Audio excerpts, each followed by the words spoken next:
K M. ഷാജിയുടെ ആരോപണം നിഷേധിച്ച് കുഞ്ഞനന്തന്റെ മകൾ ഷബ്ന അച്ഛനെ കൊന്നത് UDF ഭരണകൂടമാണെന്നും ഇലക്ഷനിൽ തോൽക്കുമോ എന്നുള്ള ഭീതിയാണ് കെ.എം. ഷാജിയുടെ പ്രതികരണത്തിന് കാരണമെന്നും ഷബ്ന. RMP നേതാവായിരുന്ന TP ചന്ദ്രശേഖരന്റെ കൊലപാതകത്തിൽ കുഞ്ഞനന്തൻ കുറ്റക്കാരനാണെന്ന് കോടതി കണ്ടെത്തിയിരുന്നു. ഇതിനു പിന്നാലെയാണ് കുഞ്ഞനന്തന്റെ മരണത്തിൽ ദുരൂഹതയുണ്ടെന്നാരോപിച്ച് മുസ്ലിം ലീഗ് നേതാവ് കെ.എം. ഷാജി രംഗത്തെത്തിയത്.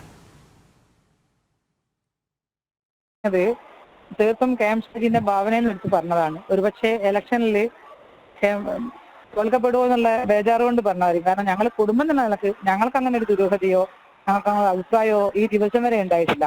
എന്താണ് ഷാജി അത് പറയാനുള്ള വേറൊരു കാരണം ഞാൻ കാണുന്നില്ല.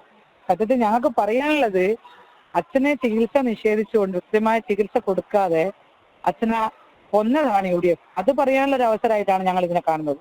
കാരണം ഇത്രയും കാലം ആരും ഞങ്ങളോട് ചോദിച്ചില്ല എന്താണ് ഞങ്ങളുടെ പ്രശ്നം ചോദിച്ചിരിക്കുന്നത്. പാർട്ടിക്കെതിരെ വന്നതുകൊണ്ടാണ് നിങ്ങളടങ്ങുന്ന ചാനലുകൾ അടക്കം ഞങ്ങളോട് ചോദിക്കുന്നത്. തീർച്ചയായിട്ടും അതിന് അങ്ങനെ ഒരു അവസരമായിട്ടാണ് ഞങ്ങൾ കാണുന്നത്.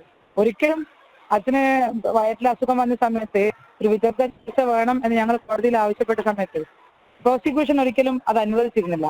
അവര് ജില്ലാ ഹോസ്പിറ്റലോ എവിടെയെങ്കിലും പോയി ആന്റിബയോട്ടിക് കൊടുത്ത് അങ്ങനെ താൽക്കാലിക ആശ്വാസം ഉള്ളവർക്ക് മാത്രമേ ട്രീറ്റ്മെന്റ് കൊടുത്തിട്ടുണ്ടായിരുന്നുള്ളൂ. പിന്നീട് LDF സർക്കാർ വന്നതിന് ശേഷമാണ് ഒരു വിദഗ്ധ ചികിത്സ കിട്ടുന്നത്. പക്ഷെ അപ്പോഴേക്ക് അച്ഛൻ്റെ ആരോഗ്യസ്ഥിതിയൊക്കെ വളരെ മോശമായിരുന്നു. അങ്ങനെ കൃത്യമായ ചികിത്സ കൊടുക്കാതെ UDF കാരാണ് അച്ഛനെ കൊന്നത്. ഷാജി പറയുന്ന പോലെയല്ല.